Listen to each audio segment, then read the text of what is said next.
tambang-tambang rakyat ini, salah satu yang berperan dalam menikmati hasil dari tambang rakyat adalah kelompok-kelompok swasta, pelaku besar tambang-tambang swasta yang ada di Bangka Belitung.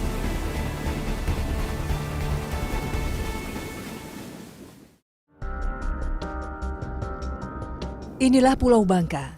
Pulau di pesisir timur Sumatera Selatan ini merupakan salah satu tujuan wisata favorit di tanah air. Ini terbukti dalam waktu 1 tahun, keindahan alam Bangka mampu menarik wisatawan domestik untuk datang. Jumlah wisatawan pun naik hingga 7%.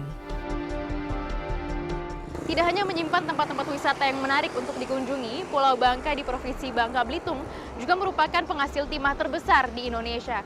Bahkan 1/3 hasil timah di dunia berasal dari sini. Namun sayangnya kekayaan hasil bumi ini belum sepenuhnya menjadi berkah bagi masyarakat di Bangka. Sisa-sisa tambang timah justru menjadi penyumbang kerusakan lingkungan. Kisah selengkapnya akan kami ulas dalam Indonesia. Sejak dulu Pulau Bangka dikenal sebagai daerah penghasil timah. Maklum saja, dari 11 juta ton keseluruhan jumlah timah dunia, 0,9 juta cadangan timah itu ada di Pulau Bangka. Belakangan ini tambang timah tradisional mulai bermunculan. Para penambang biasanya membuka lahan tambang baru dan meninggalkan begitu saja bekas galian yang lama. Cara menambang seperti ini menyisakan kubangan-kubangan besar dan kerusakan-kerusakan di sekeliling tanah yang mereka gali. Lubang-lubang bekas tambang tak bisa dikembalikan keadaannya seperti semula. Upaya penanaman pohon berakhir sia-sia. Ini karena lahan sisa tambang timah berupa pasir tak memungkinkan tanaman untuk tumbuh. Kali ini kami mencoba menuju salah satu lokasi pembuangan limbah tambang timah. Jalanan beraspal yang kami lalui ternyata habis di sini.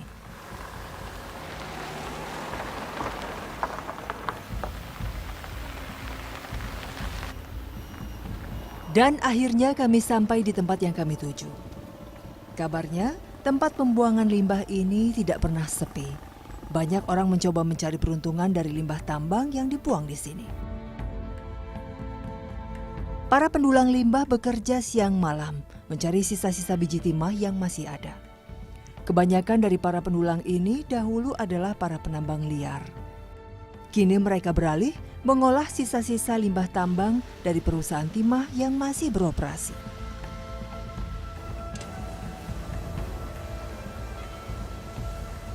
Mendulang timah memang identik dengan pekerjaan kasar kaum laki-laki. Namun di sini, tidak sedikit ibu-ibu yang ikut menceburkan diri ke dalam aliran limbah yang kotor dan berbahaya ini. Salah satunya adalah Reda. Ibu dari 3 anak ini sudah lebih dari 2 tahun menjadi pendulang limbah timah.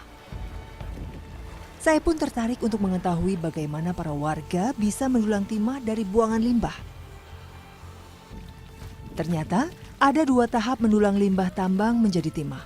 Pertama, kami harus mengeruk pasir dari aliran limbah. Wadah yang menyerupai piring inilah satu-satunya alat para pendulang timah.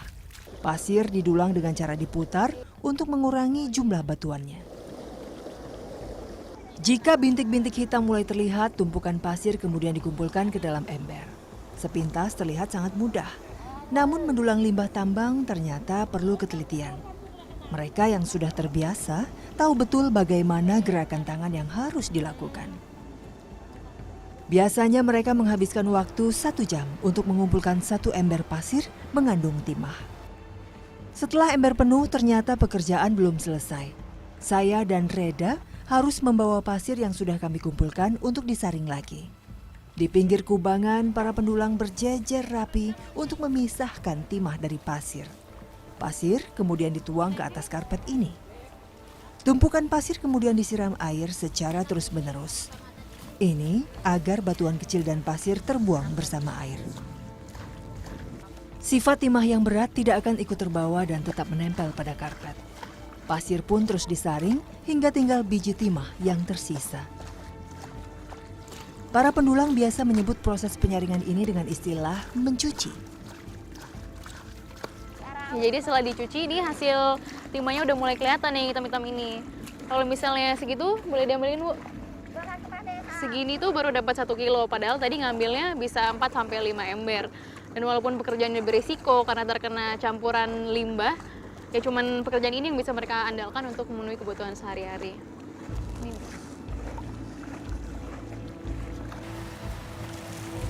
Dalam 1 minggu, Reda biasa menghabiskan 6 hari di lokasi pembuangan limbah ini. Dalam 1 hari, Reda bisa mendapatkan setengah sampai 1 kilogram timah. Biasanya 1 kilogram timah dihargai Rp60.000 oleh para tengkulak timah. Ibu ini kan di sini kebanyakan yang nyari timah laki-laki ya Bu. Ibu kenapa ikutan kerja di sini Bu? Karena kita keadaan susah, ekonomi kan payah sekarang. Orang laki kadang begawe, kadang enggak. Jadi enggak ikut bantu macam mana? Anak sekolah, perlu duit tiap hari. Bulanan kita anak ini bayar sekolah. Bergulat dengan limbah tambang setiap hari tentu bukan tanpa resiko. Bahan-bahan kimia yang terkandung dalam limbah sudah pasti sangat berbahaya bagi kulit. Bahaya penyakit kanker bisa mengancam mereka. Namun semuanya seperti tidak dipedulikan lagi oleh mereka. Bagi mereka, yang penting ada uang untuk kebutuhan keluarga. Bu, ini kan tiap hari kena air limbah gitu. Ini nggak kenapa-napa kulitnya? Nih, kuku rusak. Kadang Kuku badan nih kadang merah-merah gatel. Inilah. Karena berendam rusak. seharian di situ. Seharian. Gatel, paham kan air ini kan kotor. Air ini. Bekas limbah ya. Kadang ada ketemu minyak solar tumpah tuh, kita ini gatal merah badan. Kena minyak solar juga dari limbah situ buangannya. Buangan. Saat matahari tepat di atas kepala, para pendulang timah pun beristirahat. Reda bersama pendulang wanita lainnya bisa menyantap makan siang bersama. Para pendulang memang tidak diperbolehkan mendirikan tenda di lokasi pembuangan limbah. Bekal makan siang pun disantap dengan kondisi seadanya, di bawah panasnya terik matahari. Namun, mereka pun tak mau mengeluh. Bekal yang dibawa seakan menjadi pengisi tenaga untuk bisa lanjut bekerja. Menjelang sore hari, tempat pembuangan limbah ini justru semakin ramai. Namun di antara para pekerja dewasa, ada sebuah pemandangan yang menarik perhatian saya. Seorang bocah kecil ikut bekerja. Memang tak jarang beberapa anak kecil ikut membantu orang tua mereka mendulang timah. Padahal sudah jelas, lokasi tambang bukanlah tempat yang aman bagi anak-anak. Apalagi para pendulang bekerja berdampingan dengan alat berat yang juga tengah bekerja, membuat jalur aliran limbah. Apabila tidak selalu diawasi, nyawa anak-anak ini bisa terancam. Alasan tidak ada yang menjaga anak-anak mereka di rumah seakan menjadi pembenaran para pendulang membawa anak-anak mereka ke lokasi tambang.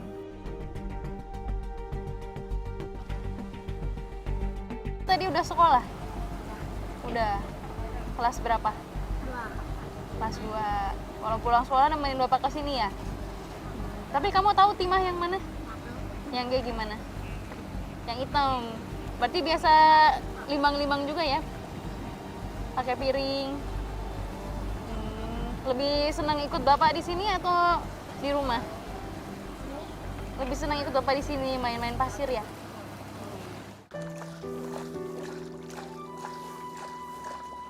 Keberadaan anak-anak di tempat ini sungguh mengkhawatirkan.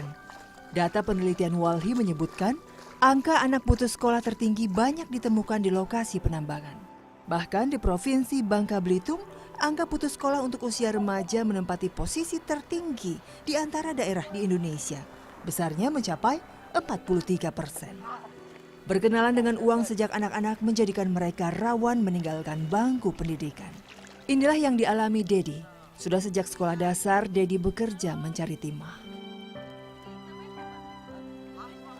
Umur berapa, Ded? 18. 18. Setiap hari ngelimbang di sini? Setiap hari. Enggak sekolah tapi? Enggak. Emang udah enggak. Terakhir? Kelas berapa terakhir sekolah? 3 SD. Terakhir SD. Kenapa nggak dilanjutin sekolahnya? Enggak, udah malam. Udah males.